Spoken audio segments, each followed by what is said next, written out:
यहाँ तपाईँहरूलाई म सिकाइदिइहाल्छु है कसरी हेर्न सक्नुहुन्छ भनेर। तपाईँहरूले पहिला सर्च गर्न सक्नुहुन्छ एचआरडी कोरिया है। एचआरडी कोरिया सर्च गरिसके पश्चात तपाईँहरूले यो इपिएस टपिक भनेको ठाउँमा क्लिक गर्नु होला, थिच्नु होला हैन। थिचिसके पछाडि तपाईँहरूको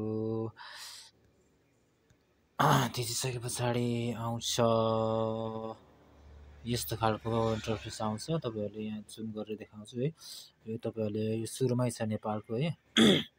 सेड्युलमा थिच्नु होला, सेड्युलमा थिचिसके पछाडि हैन, सेड्युलमा थिचिसके पछाडि तपाईँहरू यहाँनिर एनाउन्समेन्ट डेट भनेको छ है।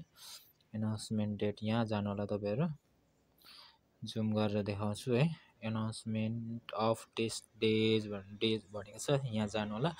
यहाँ थिचिसके पछाडि तपाईँहरूलाई यस्तो इन्टरफेस खोल्छ। यहाँ गइसके पछाडि तपाईँहरू यहाँनिर थिच्न सक्नुहुन्छ यो निलो कलरको भएको ठाउँमा है। यहाँ गएर जुनैमा एउटामा क्लिक गर्न सक्नुहुन्छ। थिचिसके पछाडि तपाईँहरूले यहाँनिर यस्तो खालको देख्न सक्नुहुन्छ र यहाँनिर हेर्न सक्नुहुन्छ रिसिप्ट नम्बर भनेको छ।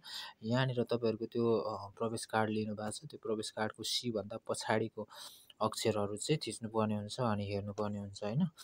त्यसो गर्दा मैले कुनै एउटा लेख्दिएँ है। सबैको 5 देखि पछाडि 00 त्यसरी हुन्छ हैन। अनि तपाईँहरूले एउटा थिच्न सक्नुहुन्छ। थिचिसके पछाडि तपाईँहरूले यहाँनिर सर्च भन्ने देखाएको छ है। सर्चमा थिच्नु होला। सर्चमा थिचिसके पछाडि पक्नुहोस् है मिस्टेक भएछ हैन। यहाँनिर एउटा 0 कमी भयो। भनेपछि यति गरिसकेपछि तपाईँहरूले सर्च गर्नु होला। सर्चमा थिचिसके पछाडि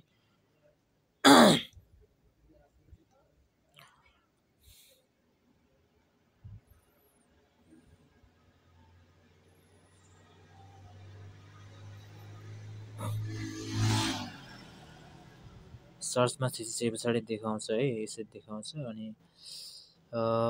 यहाँ देखाउँछ तपाईँहरूको सर्च गरिसके पछाडि यहाँनिर है नाम देखाउँछ।